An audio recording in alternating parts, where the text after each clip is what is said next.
Hello guys, मैं माया कराड़िया आपके सामने फिर एक नए टॉपिक के साथ में उपस्थित हुई हूँ। आप फर्स्ट से लास्ट तक इस वीडियो को ध्यान से देखिएगा। मेल गैमेटोफाइट के बारे में आज हम अध्ययन करेंगे। मेल गैमेटोफाइट जो परिपक्व पुष्प में एक ऐसी संरचना जो कि नर जननांग को प्रदर्शित करती है, मेल गैमेटोफाइट। इसी तरह से जो फीमेल गैमेटोफाइट है उसका भी हम अगले वीडियो में अध्ययन करेंगे। पुष्प में लैंगिक जनन से संबंधित संरचनाएं होती है, जैसे कि पुंकेसर, स्त्री केसर।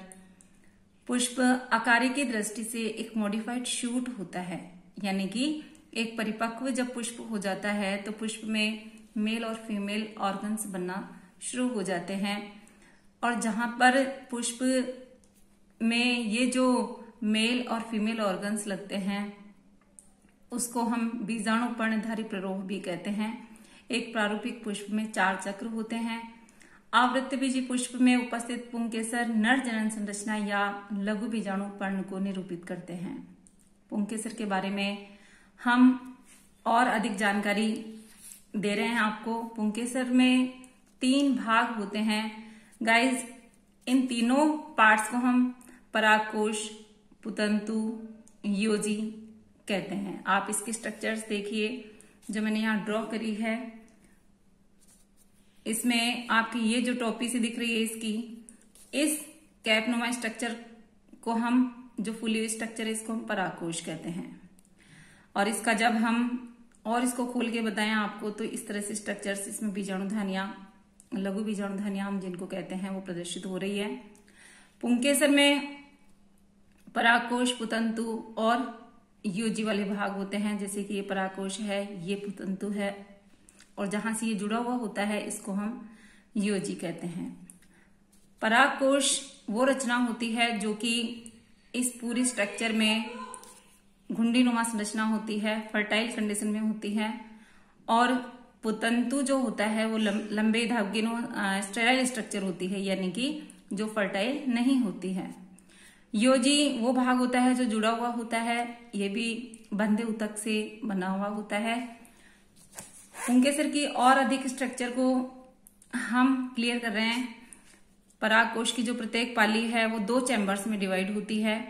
2 चैम्बर्स को हम कहते हैं माइक्रोस्पोरेंजियम या पोलन सैक्स। 2 पाली युक्त परागकोश जो होते हैं डाइथिकस कहलाते हैं। अर्थात एक परागकोश में 4 लघु बीजाणुधानियां होती है। लेकिन कुछ ऐसे फैमिलीज है जहां पर आपको एक पाली वाले परागकोश भी देखने को मिलते हैं, जैसे कि मालवेसी कुल में एक पाली परागकोश पाया जाता है। लघु बीजाणुधानियों में लघु बीजाणुओं या परागकणों का निर्माण होता है, यानी कि एक बॉलनुमा स्ट्रक्चर्स हो जाती है जिनके अंदर पोलन ग्रेन्स बनते हैं। और इसमें मियोसिस की भागीदारी होती है जिससे कि पोलन ग्रेन्स निर्मित होते हैं। परागकोश का जो डेवलपमेंट है वो किस तरह से होता है, ध्यान से देखिए। प्रारंभिक अवस्था में परागकोश जो होता है एक होमोजीनस सेल्स का ग्रुप होता है। होमोजीनस सेल्स का मतलब होता है जो कि एक जैसी कोशिकाएं होती है, जो बाह्य त्वचा नामक परत से ढका हुआ होता है। धीरे धीरे डेवलपमेंट के साथ साथ यह रचना पहले 2 बाद में 4 परागधानियों में बट जाती है। बाह्य त्वचा के नीचे वाली जो लेयर होती है उसकी कुछ कोशिकाएं अन्य कोशिकाओं की तुलना में स्पष्ट होने लगती है। उनमें जो केंद्रक है वो भी स्पष्ट होने लगता है। उनका जो कोशिका का कोशिका द्रव्य होता है वो भी अधिक स्पष्ट होने लगता है। और इनको हम आर्किस्पोरियल सेल्स या प्रपोसु कोशिकाएं कहते हैं। परागकोश का जो डेवलपमेंट है आवृत्तबीजी पौधों में यूस्पोरेंजिएट प्रकार का होता है। इसका मतलब यह है कि एक से अधिक प्रारंभिक कोशिकाओं से एक बीजाणुधनी का डेवलपमेंट होता है। जो आर्किस्पोरियल सेल्स है इससे किस तरह से ये डिवीजन होते हुए परागकण का निर्माण होता है इसको आप अपने लाइन डायग्राम में ड्रॉ करेंगे और आसानी से आप इसको सीखेंगे। यानी कि जैसे ही आर्किस्पोरियल सेल्स निर्मित हो जाती है, कुछ कोशिकाएं मैंने कहा जैसे कि स्पष्ट हो जाती है, कोशिकाएं अच्छे से उनमें केंद्रक दिखाई देने लगता है, और ये प्रपुष्प कोशिका बना लेती है। इसमें फिर परिणत विभाजन होता है, तो 2 लेयर्स बन जाती है, प्राथमिक भित्ति कोशिकाएं और प्राथमिक बीजाणुजन कोशिकाएं। प्राथमिक भित्ति कोशिकाएं वापस से परिणत विभाजन के द्वारा परागकोश की भित्ति का निर्माण करती है। प्राथमिक बीजाणुजन कोशिकाएं जो होती है ये सीधे ही लघु बीजाणु मात्र कोशिका में परिवर्तित हो जाती है या फिर समसूत्री विभाजन के द्वारा बीजाणुजन कोशिकाओं का निर्माण कर लेती है। गाइस ध्यान से देखते रहिए, आपको मेल गैमेटोफाइट की स्ट्रक्चर बहुत अच्छे से समझ में आएगी और आपको स्पष्ट भी हो जाएगा कि कहाँ आपको लाइन डायग्राम के द्वारा ये सब सीख लेना है। बीजाणुजन कोशिकाएं लघु बीजाणु मात्र कोशिकाओं में विभेदित हो जाती है और यहाँ इनमें होता है अर्धसूत्री विभाजन।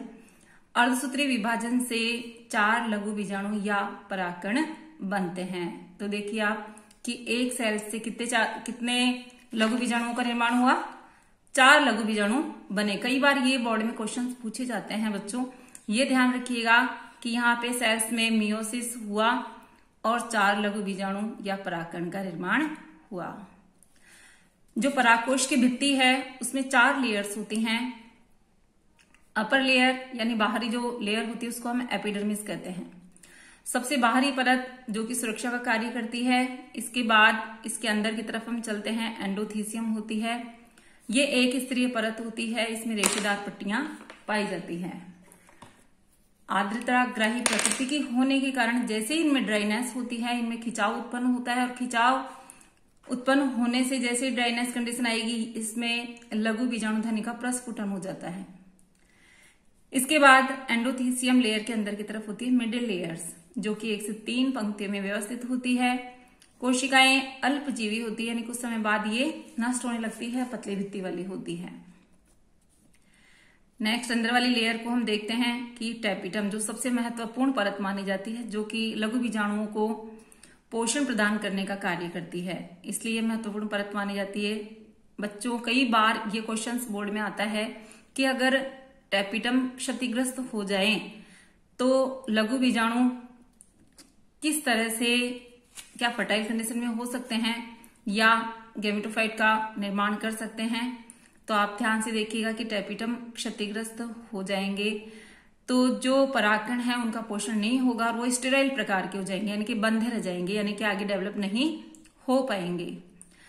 सर्वाधिक महत्वपूर्ण परत होती है बड़े आकार की लंबेट टाइप की सेल्स इसमें पाई जाती है। टैपिटम 2 टाइप्स की होती है, अमीबीय और ग्रैंथिल। आउटलाइन आप देखते चलिए। टैपिटम की सेल्स में लिपिड प्रकृति की गोलाकार संरचनाएं पाई जाती है, जिनको प्रोयूबिस बॉडीज कहते हैं। प्रोयूबिस बॉडीज जो होती है ये स्पोरोलेनिन का जमाव करती है, जो कि पोलन ग्रेन्स को काफी लंबे टाइम तक सुरक्षित रखते हैं। कई बार ये क्वेश्चन आता है कि परागकण की जो सतह पर पाया जाता है उस केमिकल का नाम बताइए। ये होता है स्पोरोलेनिन, जो कि परागकण की सतह पर, बाहरी सतह पर ही जमा हो जाता है। टैपिटम जो है परिवर्तनशील परागकणों को पोषण प्रदान करने का कार्य करती है, अन्यथा स्टेराइल रह जाते हैं, यानी कि बंधे रह जाते हैं। ये क्वेश्चन आता है कई बार, आपको ध्यान से देखना है वीडियो। परागकणों का परिवर्तन कैसे डेवलप होते हैं आगे। एक जो लघु बीजाणु मात्र कोशिका से बनने वाले चारों लघु बीजाणु चतुष्क के रूप में व्यवस्थित हो जाते हैं, यानी कि 4 लघु बीजाणु बने और चारों टेट्राड बना लेते हैं, यानी कि चारों एक साथ अलग अलग सिचुएशंस में, अलग अलग कंडीशंस में आ जाते हैं। ये 5 प्रकार की कंडीशंस बना लेते हैं, जैसे कि चतुष्फलकीय, समद्विपार्श्व, क्रोसेट, टी आकार में और रेखिक। आप देख रहे हैं इनके डायग्राम्स इस तरह से व्यवस्थित हो जाते हैं। कई जो है प्लांट्स ऐसे होते हैं जिनमें ये सिचुएशंस एक साथ भी मिल जाती है, जैसे कि एरिस्टोलोकिया एलिगेंस में 5 प्रकार के चतुष्क पाए जाते हैं।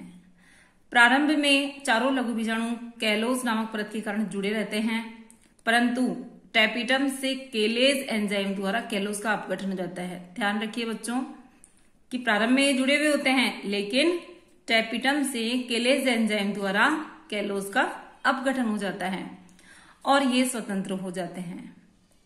कुछ पादपों में लघु बीजाणुधनी के सभी लघु बीजाणु जुड़कर विशेष संरचना बनाते हैं जिसका नाम है पोलिनियम। और ये पोलिनियम अक्सर पूछा जाता है कि पोलिनियम क्या संरचना होती है। ये ध्यान रखिएगा कि पोलिनियम होता है कि विशेष प्रकार के जो स्ट्रक्चर लघु बीजाणुधनी के अंदर सारे लघु बीजाणु अगर जुड़ जाते हैं, चिपक जाते हैं, तो इनको हम पोलिनियम कहते हैं। 4 से अधिक लघु बीजाणु की उपस्थिति यदि किसी संरचना में है तो उसको हम कहते हैं बहुबीजाणुता। Okay guys, thanks.